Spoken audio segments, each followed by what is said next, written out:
le troisième épisode de ma série des romans qui ont marqué ma vie et aujourd'hui nous allons parler de la saga 4 filles et un djinn de Anne Brachard.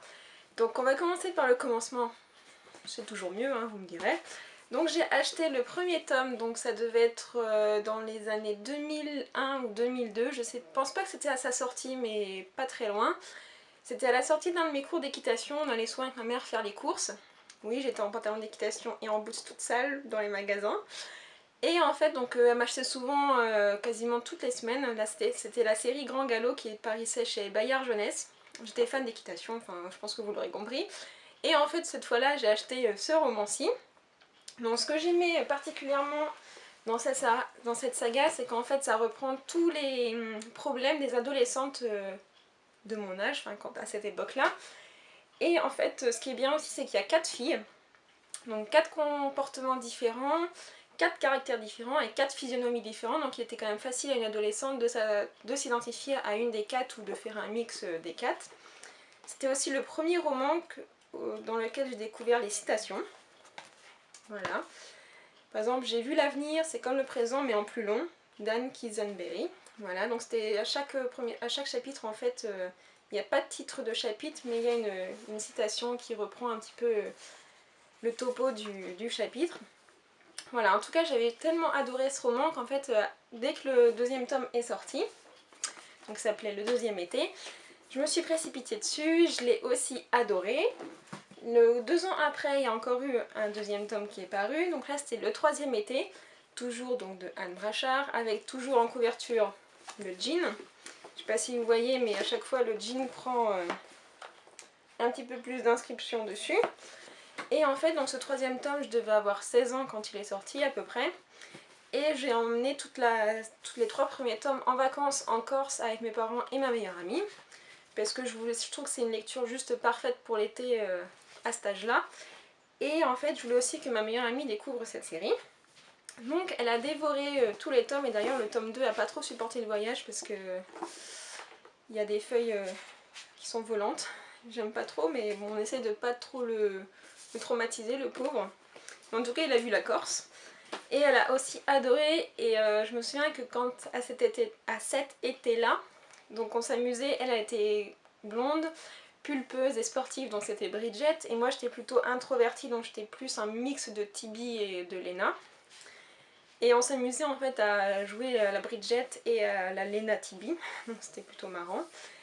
2 ans après, donc ça du coup 2008, il me semble que c'est en 2008 qu'il est paru, 2007, un an après, il y a cette fois le dernier tome de la saga, enfin à cette époque-là c'était le dernier tome qui est sorti, donc c'était Le dernier été.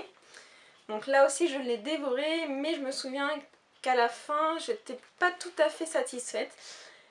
L'auteur aurait pu aller un petit peu plus loin et vu comment j'avais adoré cette série, on en attend toujours beaucoup d'une série qu'on adore, surtout sur la fin.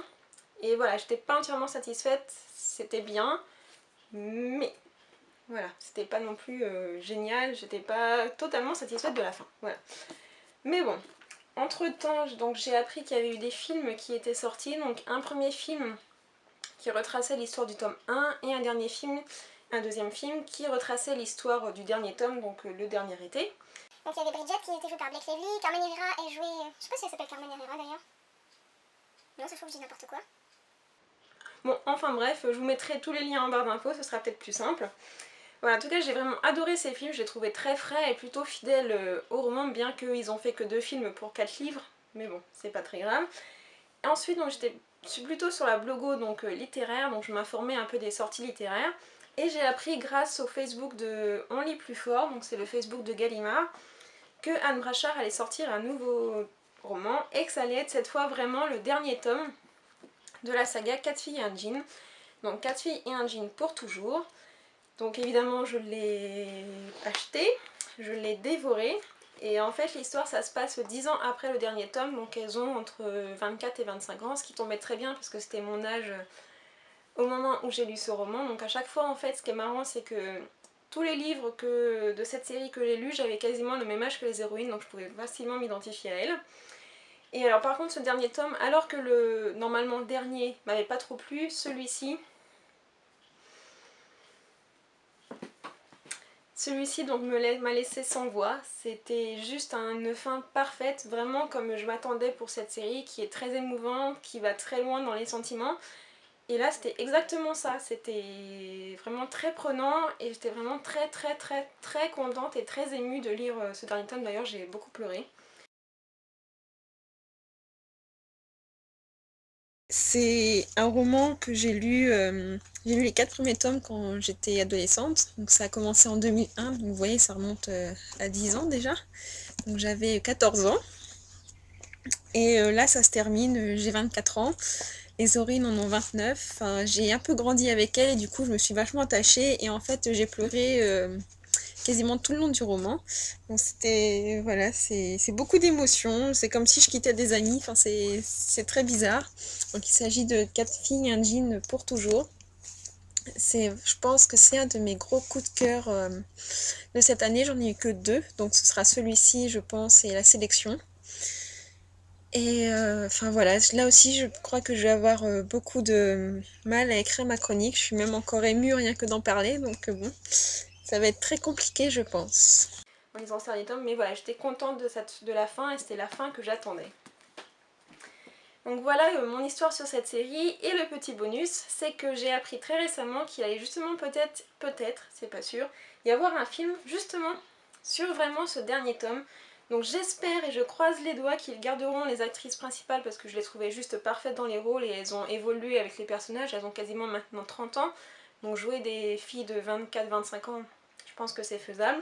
Et j'espère vraiment que je verrai ce film et qu'il va se faire parce que j'ai très hâte de voir ce dernier tome, en espérant qu'il sera aussi émouvant que le livre. Voilà, c'était mon histoire sur la série 4 filles et un jean. N'hésitez pas à me dire en commentaire, vous, quelle est votre histoire avec cette série, je suis curieuse. J'espère que ça vous aura plu, je vous fais plein de gros bisous, je vous souhaite de très bonnes lectures et je vous donne rendez-vous donc dans une prochaine vidéo. Salut!